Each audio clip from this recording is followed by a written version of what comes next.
சில பேருக்கு பார்த்தீங்கன்னா வாழ்க்கையில் கணவன் மனைவி ஒற்றுமை குறைவாக இருக்கும். அதாவது இவர் சொல்கிறத அவர் புரிஞ்சுக்க மாட்டார், சின்ன விஷயமா இருக்கும்.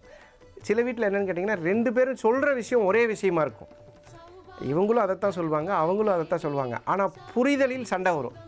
கடைசியில் கொஞ்ச நேரம் உட்காந்து பேசும்போது இதைத்தானே நானும் சொன்னேன் அப்படிம்பாங்க. அப்போ அந்த புரிதல், பகிர்தல், உணர்தல் இந்த 3மே குறைவாக இருக்கிறதுக்கு காரணம் ஹார்மோன் கிரகங்கள் என்று சொல்லக்கூடிய செவ்வாய், சுக்கிரன் இவங்க தாங்க ஹார்மோன் கிரகம்.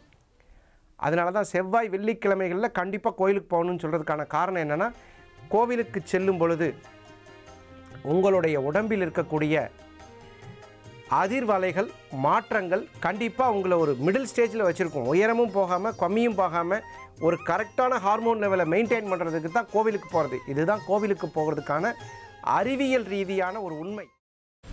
அவன் அழகா தப்பிச்சு வருவான். உன் வேலை என்னவோ அதை மட்டும் பாரு. புதக்குழியா இருக்கிற பாதைக்கு போக வேண்டாம்னு சொல்றேன், நீங்க கேட்க மாட்டேங்கிறீங்களே. எல்லாத்துக்கும் கடைசியா ஒரே ஒரு வார்த்தை சொல்றேன் அத்தை, தெய்வம் கொடுக்கறத யாராலையும் தடுக்க முடியாது. தெய்வம் கொடுக்க மறுக்கிறத யாராலையும் கொடுக்கவும் முடியாது. தங்கதுரைக்கான தண்டனை ஆண்டவனோட கைவசம் தயாரா இருக்கு. முடிஞ்சா நீங்க காப்பாத்திக்கோங்க. பிரியாணி பாத்திரத்தில் நெய், கடலை எண்ணெய், பட்டை, மராட்டி மொட்டு, கல்பாசி, ஏலக்காய், பிரியாணி இலை, வெங்காயம், பூண்டு, முந்திரி, பிரியாணி மசாலா, தக்காளி, கல் உப்பு, மஞ்சள் தூள், கொத்தமல்லி, புதினா சேர்த்து நன்கு வதக்கவும். பின்னர் மட்டன், தயிர், சிறிது தண்ணீர் ஊற்றி கலந்து அதனுடன் சீரக சம்பா அரிசி சேர்த்து கொதித்த பின் பச்சை மிளகாய், புதினா சேர்த்து இறுதியாக தம் போட்டு இறக்கினால் சுவையான கொங்கு நாடு வெள்ளை மட்டன் பிரியாணி தயார். இப்போ உனக்கு கால் உடைஞ்சிருக்கும். தனோ பார்த்து சூதானமா நடந்துக்கோ.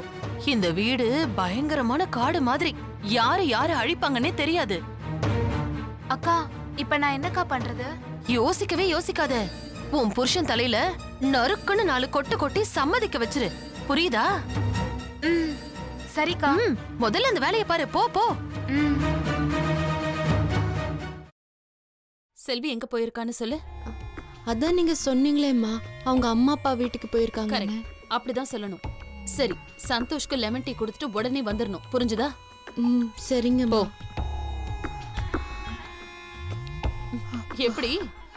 ஐயோ, உனக்கு கிரிமினல் மைண்ட் இல்லடி, நீயே கிரிமினல் தான் என் தங்கம். ஒரு நிமிஷம். இதோ வரேங்க. நல்ல லூசு குடும்பம்டாது, என்ன சொன்னாலும் நம்புதுங்க.